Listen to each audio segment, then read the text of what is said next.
Hello everybody, and back again with another video. Hope you're doing well. Hope your life's going well. Hope this week has gone well for you, and I hope that today has gone well for you. Today is March 28, 2024. It is about 7:15 p.m. Central Standard Time. I hope you had a good Thursday. I hope that you were able to make this day productive. And yeah, let's jump straight into this topic though, because I've been watching a lot of videos recently about nihilism, and this is a philosophical theory that is pretty popular. I did not realize how popular nihilism actually was until I started watching a few videos about it on YouTube, and I noticed there were so many videos about this philosophical theory, and I kind of want to just give my view on this philosophical theory and kind of talk about it because I think in this world, we're always searching for the reason why we're here. Whether there's a reason why we actually exist. Why do us human beings exist? Why are we the way we are? And I think the conclusion to that search for some people is realizing that maybe this is all there is. Maybe there's nothing more than this. Maybe there is no higher meaning to life. Maybe there's no meaning at all. And I think that that is a conclusion that a lot of people come to when they don't truly know, like they don't feel as though they have a purpose in life. And this is a theory that I have my own like disagreement with to a certain degree, because I think that we can create meaning in life. We can create what our lives are set out to be. We can find purpose in life. That's just my personal belief.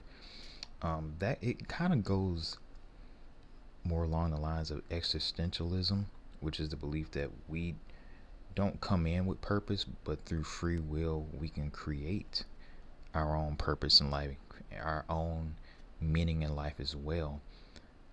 But nihilism is pretty much there is no purpose in life, and their belief, which is different from existentialism, is the fact that they don't think that you can give life a purpose because there's just, nothing to it. There's nothing more to life than what it is. It's us human beings roaming earth, eating food, living life, breathing. It's very just as down to earth, if you will, as you can get. Like they don't have that inner like feeling that there's a meaning to this. There's a higher, purpose to this. I do find that a lot of nihilists, they're not. I don't know how you can say this. They don't.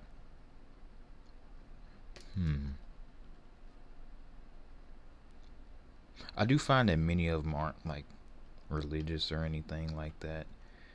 And I'm not saying good, bad, right, or wrong, but I think if someone is like religious, they are more likely to find purpose in life, find a higher meaning to life. And I mean, if you think about it, it does go along the lines of like religious beliefs. Like I said, I'm not saying good, bad, right, or wrong, but if you think about nihilism, no purpose, no meaning, no higher meaning to this existence, then that's why you see like many of them, they're not really like religious like that. And so this is what kind of the crux of what it is. You have other like aspects, or not even, why did I even say that? You have other types of nihilism, right? You have moral nihilism as well, which is the belief that morality doesn't exist, right? Which is I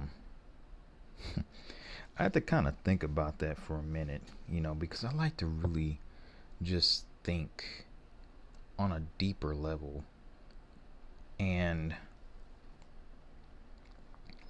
the belief is that morality isn't I guess you could say, tried and true thing, but it's just a social construct that humans have came up with in their head, to say what's right and what's wrong. Like there's no absolute truth to that. It's basically what we think is right and wrong. And I had to kind of think about that, and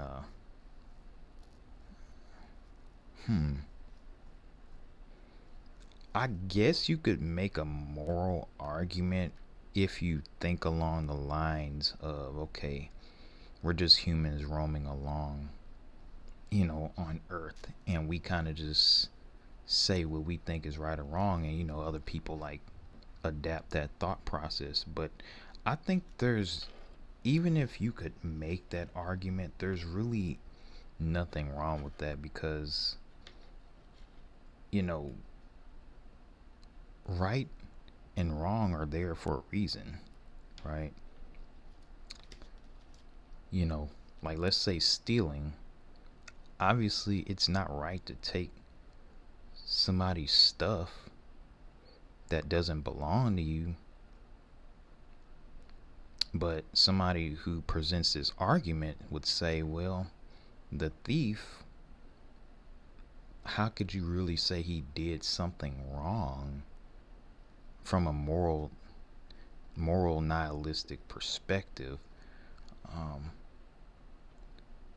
And I think, like I say, I think stealing is wrong, but if you were to present this argument, that would probably be the argument that they would present. And we would just say it just is. You don't take something that doesn't belong to you. And then the moral nihilistic person would probably present the argument that who's to say that something belongs to you? How do you know that the absolute truth is that this item belongs to you? That's just something you came up with in your head because you bought it with cash that humans created, right? So who's to say something truly belongs to you? And this goes along with it's called I don't even know how to pronounce this. Epistemological nihilism, and that's pretty much the argument that all knowledge cannot be proven to be true. Like there's no concept of absolute truth, absolute, like something can't necessarily be true, right? Something can't, not like all the knowledge that we have, we can't say for a fact that the knowledge that we have is true. It's just what we came up with as true. At least this is what I think they're trying to say here. And so going back to the example, how can you truly say that this item belonged to this person? And I think that's where we really get into like these deep philosophical conversations. And I actually like philosophy. I even in my free time, every now and again, I'll just look up different types of like philosophical theories and stuff. And so that's something that they would present. But obviously, what we would say is that it just is. You don't take something that doesn't belong to you. And then another example is hurting people, whether it's physically or emotionally. These are just concepts. You could make the argument that these are social constructs, but I think, going back to what I was saying before, if you're a religious person, you're like a Christian or any other type of religion, what's right and wrong is presented through religion. So you're more than likely to have these ingrained thoughts that, hey, we know what's right and what's wrong because it's taught in the Bible or in the Quran, or these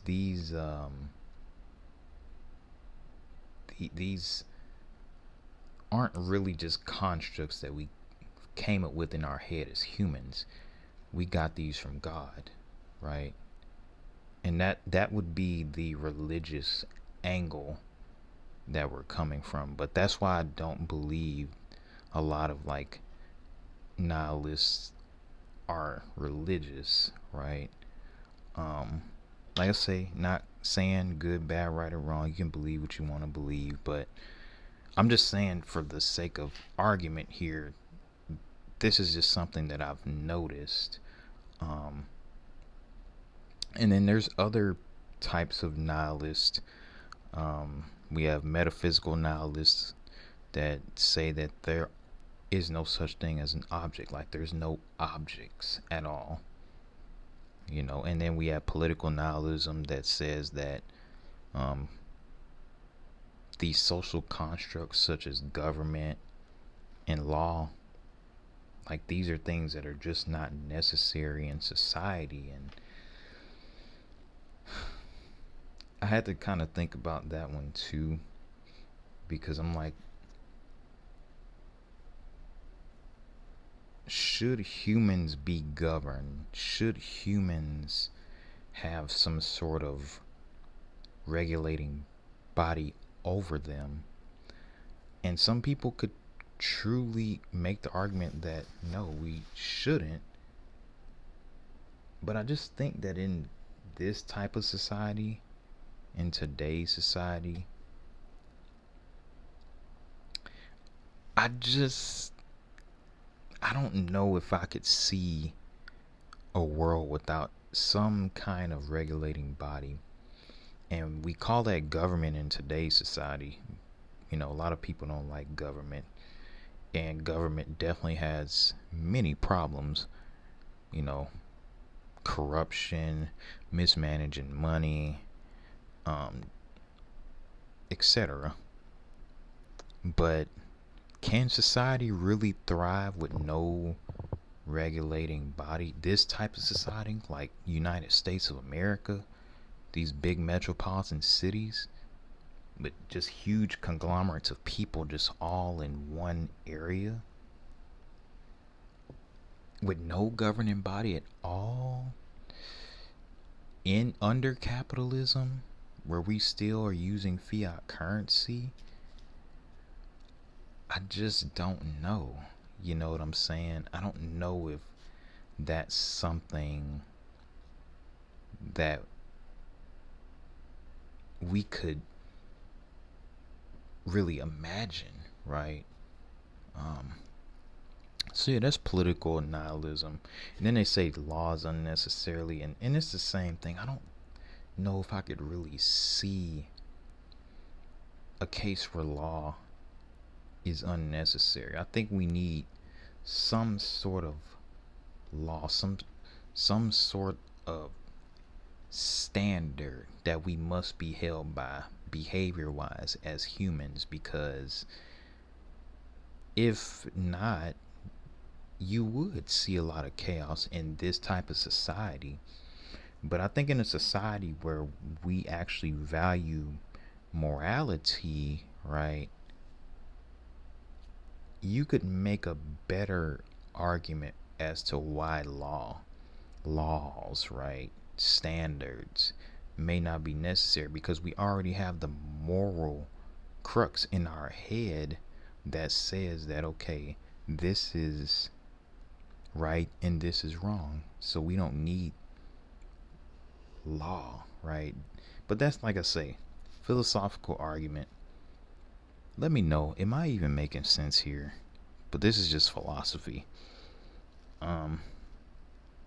Then we also have postmodernism, which is, it pretty much means that there's no absolute truth, and that truth is subjective.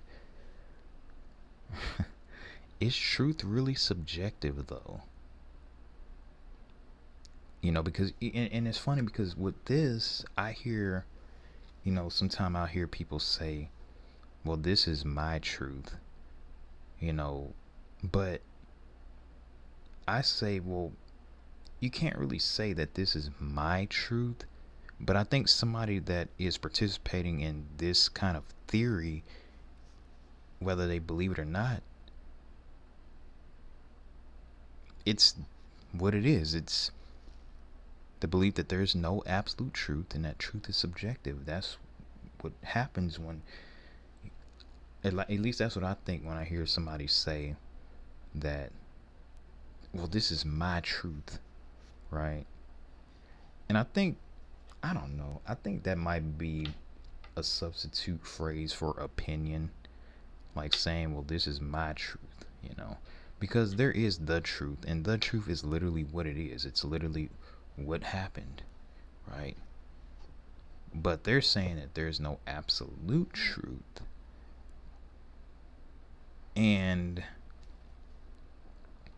I just think that's such a, it's an interesting theory. I'm not gonna lie, it's interesting. Because people can have different versions of the truth. It's his truth, her truth, and the truth. I'm sure y'all have heard that phrase before. Or this person's truth, that person's truth, and the truth. And the truth is just what it is.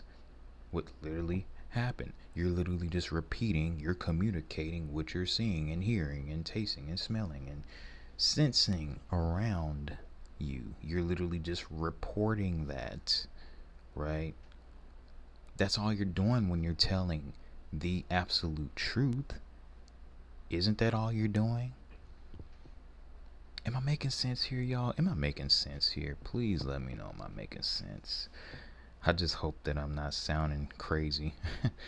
But this is true philosophy. Like I say, y'all, I like philosophy, so I can go on and on about this type stuff. But yeah, I just thought that I'd make this video about nihilism. Like I say, I've seen a lot of videos on YouTube about it, but I made a video about existentialism, but I never really made one about nihilism. And so, nihilism, and the basic meaning of it is pretty much that this life, this existence that we're experiencing, it doesn't mean anything. You're just here, Same with all the life forms before you. There's no meaning to that. There's no deeper meaning or connection to some sort of higher essence, right? And so that's just what it is. That's nihilism. But I think with that, I'm gonna go ahead and wrap up this video. I really hope that you all enjoyed this video. I don't know why, I was just thinking about this type stuff on the way home from work, and I was like, okay, I gotta make a video about this, because I'll just be thinking about the most randomest stuff, and then I just come on here and talk about it. I guess in a way I'm just kind of like thinking out loud. I mean, I have some notes written down about it, but with that, Like I said, I hope you enjoy your Thursday. Look out for a Friday video. I'll probably have something uploaded Friday. Well, I don't know. If it's not Friday, look for something Saturday, like afternoon or something like that. So with that, thanks for watching.